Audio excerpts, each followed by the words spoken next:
stations and people's houses, people's businesses, looted them, we are going to have to do a very massive mop up so that we can be able to arrest them. But it is important to note that the wheels of justice don't only depend on the police. It's also important for us to appreciate that the judiciary have a very important responsibility to protect the citizens of this republic. More often than not, every time this situation happens, either these protesters are given very favorable bail terms, or sometimes they are even released on free bond. It is up to the judiciary to decide if they want a country of law and order or they want anarchy akin to what we saw yesterday. And as I said in my statement, recently, a section of church leaders and a section of diplomats went public and asked the Inspector General of Police not to stop anyone who wanted to come to town to protest. It is now clear that there was no protest, it was chaos, anarchy. Parliament was being targeted and State House was being targeted. Those who planned this chaos had a very premeditated plan. They shared that plan, including online, and the plan was to take the symbols of authority and democracy, our symbols of democracy in the Republic, which is Parliament and State House, to make sure that they show that they have achieved some sort of a regime change. So this is nothing to do with protests. This is nothing to do with freedom of expression. It was an unconstitutional attempt to change the regime of this republic. And this is therefore, yesterday what the police did to foil was they were able to foil an attempted coup. Our security agencies exercised remarkable restraint amid extreme provocation. I want to say this to the brave officers injured while protecting Kenyans' property, key installations, including Parliament, Judiciary, and State House, against the rioters and no doubt hired thugs. We feel your pain and sacrifice that embody the truest expression of patriotism. It is now urgent for us as a nation. I just wanted to say before I read my last paragraph that I know that no church member, and I repeat, there will be no bishop, neither Catholic nor Anglican or any other church leader who will come public to defend the police. I know that for sure. Nobody will speak about how the police were attacked, injured, and suffered immense pain as a result of the various. Nobody will do so. I also know that no diplomat will come to public to defend our police, because it is not in their interest for Kenya to be a safe nation and to be a prospering country with full democracy. All those people would prefer anarchy, chaos, at the expense of peace. And since there is no one who is going to defend our police officers, I want to speak authoritatively here. I thank you, our police officer, for a job well done against the extreme provocation. And some police stations were attacked by thugs, and their mission was just to get the guns and police uniform. And I can see some of these boys on TikTok. They are wearing police uniform, calling themselves sergeants, and that they have taken over power. Make no mistake, we will come for you, and we will come hard. It doesn't matter the noisemakers, doesn't matter those who are calling us names. I will defend the police officers, or all the police officers who did a very good job yesterday. You have my full support, 100%. Even if you need a lawyer or you need anything, you have my back, and you have the back of this ministry, and I have your back actually, and I have your back, and the ministry has your back, and the government has your back. If you are a police officer and you are being threatened with some character saying that you committed any excesses, there is no police officer who committed any excess yesterday. Police officers foiled a coup, and they deserve our defense. They don't carry guns as toys. When you threaten a police officer, you want to kill them. When you target an armory in a police station, when you steal guns, when you ban guns, when you ban a police station, you want us to celebrate you and bring you a birthday cake. We must be serious as a country. And as long as I have this responsibility, a policy responsibility of speaking on behalf of our police officers, we must defend them, because it is now clear the coup plotters are not sleeping. And while they were going around campaigning against policemen for the last 3 weeks, their campaign was not a genuine campaign for the reform of police officers. They wanted to sufficiently scare us, and that we saw yesterday. If it was not for the police officers, we would not be having this country today. We would not be sitting here to make statements. And therefore, our police officers have, and I will defend them against all the orchestrated attacks that want to paint police officers as this republic.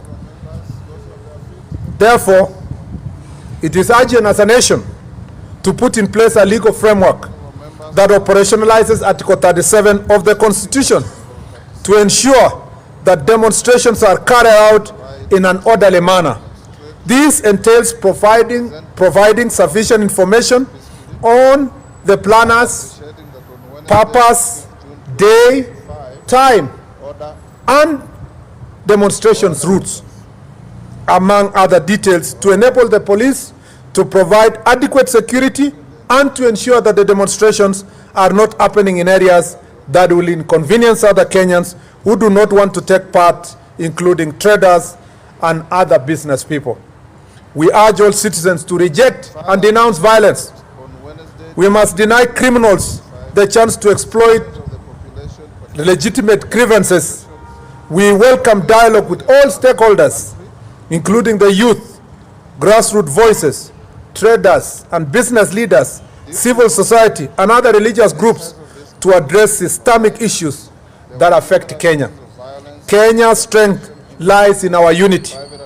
To those who seek chaos, our resolve to protect our motherland is unbreakable. To peaceful citizens, the government stands with you. I thank you. Thank you very much. I will take perhaps 3 questions. And you introduce yourself, your name, and the station. Let me move 1, 2, and the third. 1, 2, 3. Proceed. Just 2%. You mentioned that this was politically instigated. You have names that you're working with. You have the names that you think are the sponsors. Number 2, for the families that were affected, those who lost millions of shillings, are going to compensate them? Is the government going to do something? Express grave concern over the repeated incidents of violence targeting civilians and public officers, including Daniel from 3. Kenya. Affirms and acknowledges the right of every We've seen the families that lost their loved protest ones. and express dissent, while emphasizing the need to livelihoods What are you and going to property. do about it? Because they're 4. saying that we Calls upon the trust the Inspector General government of Police anymore and the for Directorate justice. of Criminal Investigations to immediately and expeditiously investigate the acts of lawlessness. Good afternoon, my name is Ian Kitani from K24. I have 2 questions. One, we saw situations, for example, in Eldoret where police officers allegedly were escorting goods who were attacking those who were protesting. And number 2, just to emphasize on what was said, you mentioned coup plotters, that were, those were exact words. Would you probably give us some names? Thank you.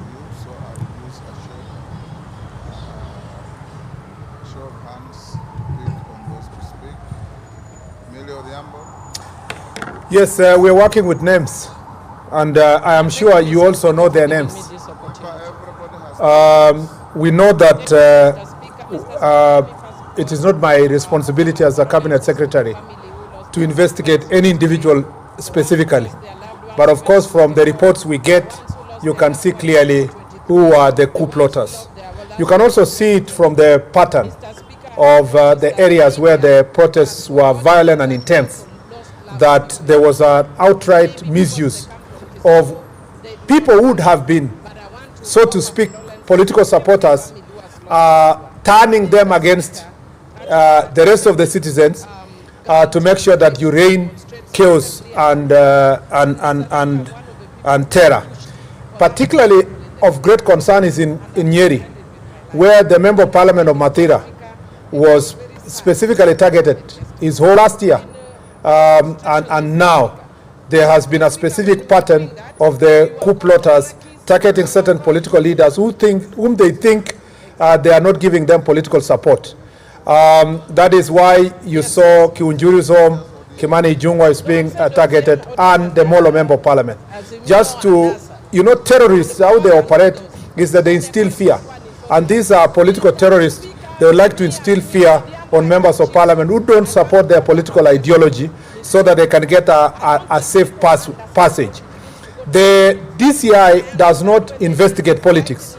He will only deal with the criminals.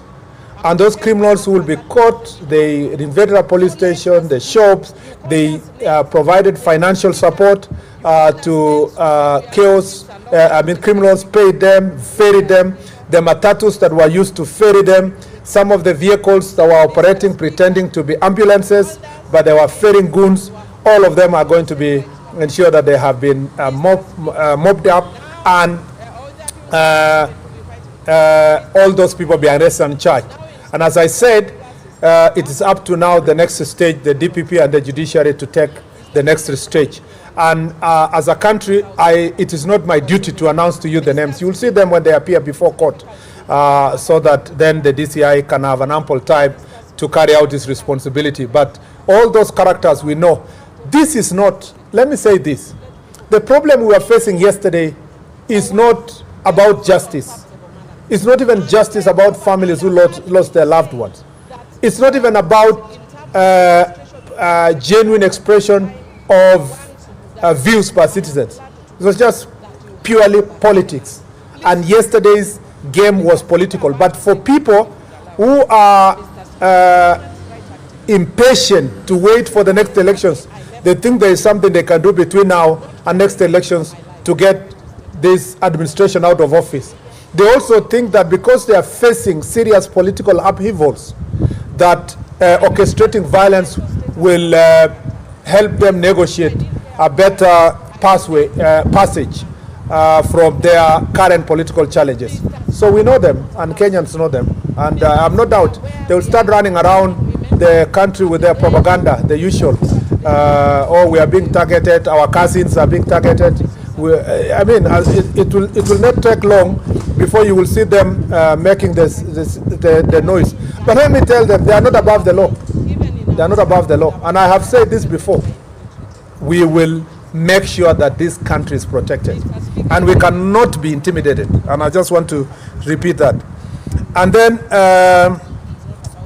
unfortunately, the people of Kenya, through Parliament, have not put aside budget for compensating those whose properties are destroyed and looted through such occasions. And we do not have budgetary allocation as a government to do so. And if we were to be providing budget that will compensate people all the time when their properties are looted at this point in time, then the best law would have been those who are protest organizers should be bearing greatest responsibility. That is why you heard me say it's important to have a law that will clearly define who are the organizers of the protest, where do they want to, what is the purpose of this protest, when do they want to have the protest, where will they start the protest, which route will it follow, and where will it end. And should there be anything that is, should these protesters loot people's properties, what will happen? It is also important to organize public protests in such a way that the police can then provide necessary escort. The reason why I cited Mombasa is because Mr. Ali Nuno, who is the regional police commander, was properly briefed. The protesters followed defined route in Mombasa. They started at 10, they finished at 12. There was a small group that wanted to cause chaos at some point, but it wasn't a serious one, and the protest was closed.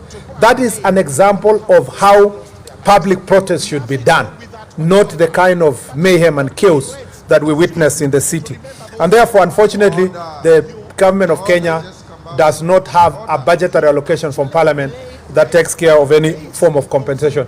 That does not mean that the government of Kenya is not feeling the pain of the businesses. When I went to OTC today and the bus station, and all of us as a team when we went there, you saw, I met a lady who lost her husband at 7 months, and she has this business she's running was worth about the capital required is about 200,000. Now, as a government, you will say, yes, we have no budget to do so. And we are not talking about the 10 people that lost their lives yesterday. We are not talking about the 60 that lost their lives last year, right here in Parliament. Mr. Speaker, what can you do to help them in such a difficult situation? I have also been asked by Daniel that there are people who do not trust the justice system. Unfortunately, this is our country. And that's why when we tell all the protesters that let's make protests peaceful, let's protect our nation, there is no other country. The same people who will say today, we don't trust our justice system, are the same people whom when we say we want to regulate protests, they will regulate our right. It's important that protests are regulated. And also important for us to trust our institutions. The DCI and the police here have done a fantastic job to unearth so many cases in the country. We have the capacity and the human resource to make sure that we investigate and arrest people. And that's why I'm saying we will arrest. We have arrested already some who were arrested yesterday. Some will be arrested today. Some will be arrested over the weekend. All those people were prosecuted. There is enough evidence, and we want to request the judiciary to work with us and work with the police, National Police Service, to ensure that all those characters are brought to justice. On the question of some people being escorted by the police who are goons, reports from citizens to record statements so that if there will be such incidences where there was infraction on any part of government officer, of course it will be investigated in the right manner. But by and large, yesterday was a great success in terms of the police work, even though the destruction that went all the way to almost midnight. All these goons who were brought all the way from Muranga, some of them were brought from Nyeri, some were brought from Kirinyaga, most of these goons were left in town. Some were left in Thika Road. And so as they were going back home, they caused immense havoc last night in Thika town, looting people's businesses, mugging people, robbing people in Thika town, and some on their way to Kajiado also caused a lot of havoc on their way. So, and the police were really overwhelmed because now they are doing some of this work in darkness, especially some who, on the onset of this darkness, they came back to the roads to try to rob motorists and other citizens. It has not been easy when such number of goons and criminals and thieves and thugs and robbers are concentrated in one area, collected by these politicians. It's not easy for the police officers to be able to maintain law and order. I think that we have given you sufficient, unless any last question, preferably from a lady. Yeah, there's a lady on the left there.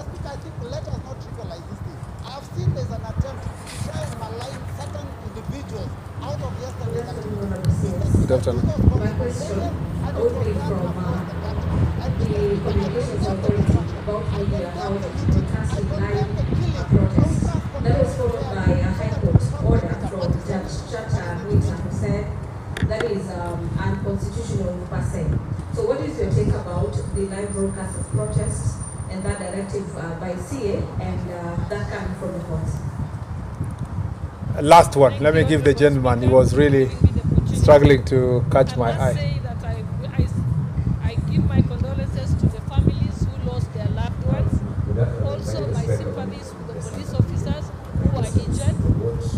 And also, congratulate the police for trying to keep the peace of this country.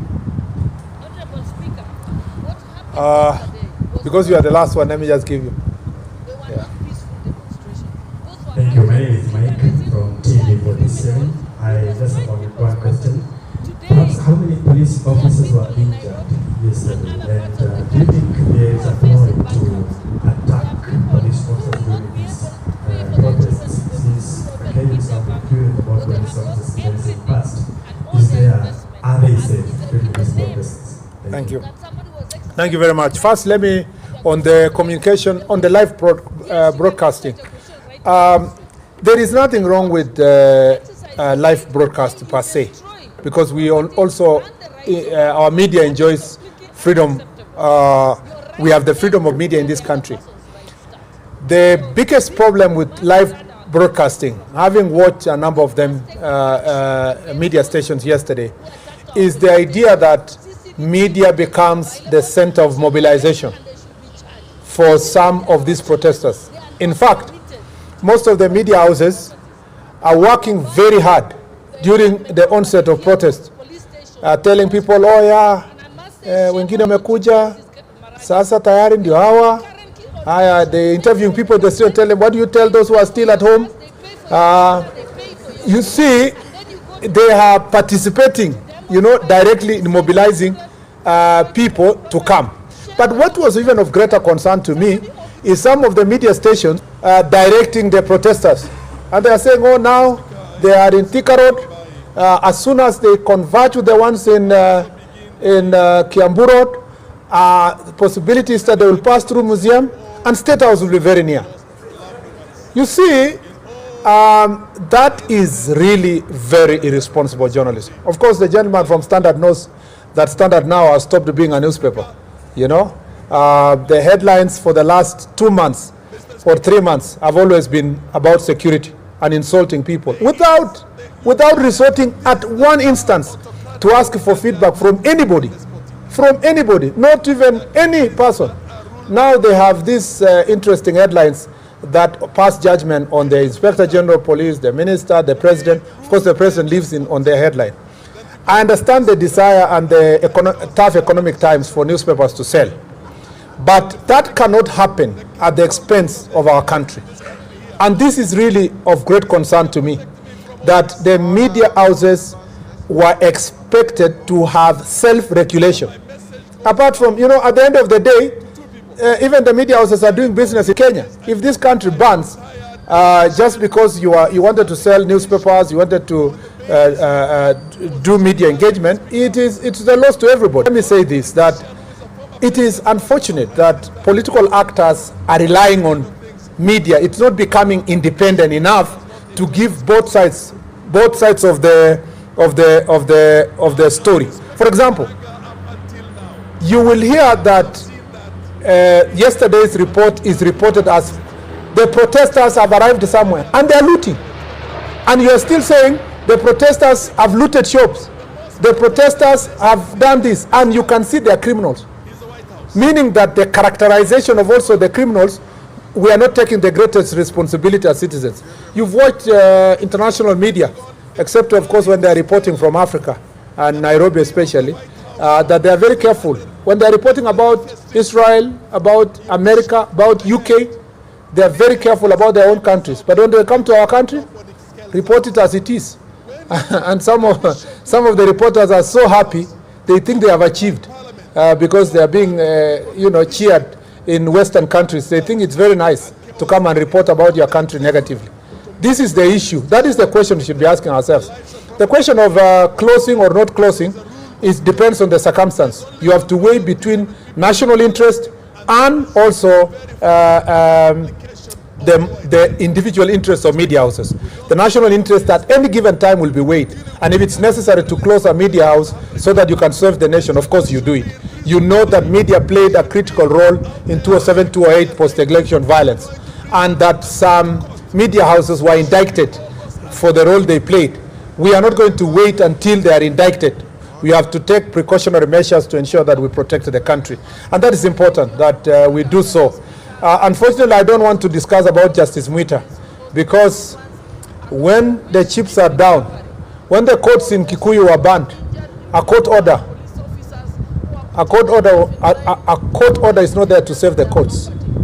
When 2007 and 2008 violence happened, nobody looked for the Chief Justice that you swore in the president. It is the people who held offices like mine who are held responsible. So it's my duty first to take care of my country. It is easy. I can suffer a court order. I can pay for a court order and so forth, but I cannot pay for people's lives when they die. And I cannot return back the nation when it becomes a pariah state taken over by hooligans and gangs. So I would rather appear before a judge in a still working country and explain why I made a particular decision than to doubt myself and say I cannot make this decision, and then tomorrow there is no country. There is even no judge to explain to. Because when this country burns, Justice Mwita and myself will all be the same. We'll probably be meeting in border between Kenya and other countries looking to be refugees. And I don't want that situation. I want first to protect the country, then the judge can pontificate with very beautiful statements when there is a peaceful nation. The other issue is the question of how many police officers were injured. No, first of all, for people who lost their loved ones, let me say this. It does not matter. It does not matter the circumstance that anyone loses a relative. Even if your relative was a robber, even if your relative was attacked, it's still painful. It's still very painful. And therefore, we condole with all families that lost their loved ones yesterday. It does not matter if the investigation will show that some of them were trying to get into police armory, they wanted to steal guns, they wanted to do what? It is not their families that wanted to do so. Therefore, their families and their loved ones still feel the pain that everybody feels when you lose your loved one. And therefore, we want to say we send our condolences to their families, and we want to say that we feel your pain. It's painful to lose a loved one, and we'll do everything, especially in cases where persons were innocent, to ensure that necessary investigations are done and justice is served in every situation. How many police officers were injured? There are 300 police officers who were injured, and about 100 civilians. So total of 400 people were injured. And it is true that from yesterday's protest, there is a particular pattern, and again in particular constituencies where police stations are being targeted. And I suspect the banning of police stations was supposed to help the coup plotters make a statement that there is no country and that there is no authority. So that is why you see they want the guns and they want police uniform, and they want to show that the uniform is degraded so that there is no authority in the country. That is the entire mission of what happened yesterday. And therefore, as I said, we will take firm action to ensure that the nation is in safe hands. And I think with all those many remarks, unless IG, you just want to say one word? Yeah, just say one word. Yeah.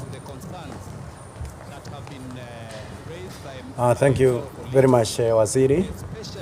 Maybe let me start by saying that I also join my Waziri in condoling with the families that lost their loved ones yesterday, during yesterday's fracas.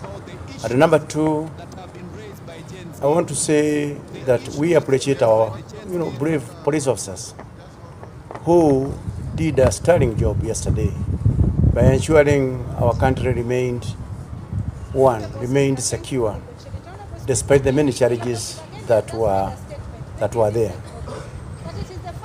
I also want to wish them a quick recovery. There are over 300 police officers who are also injured, who got injuries yesterday, life-threatening injuries. I want to wish them well, and also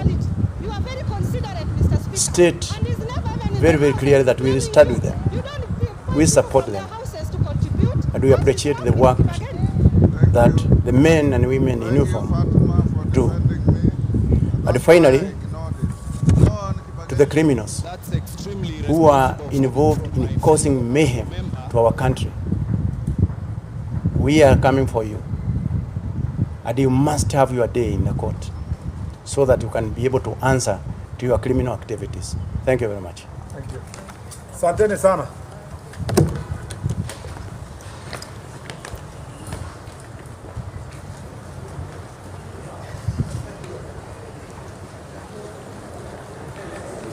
Awesome.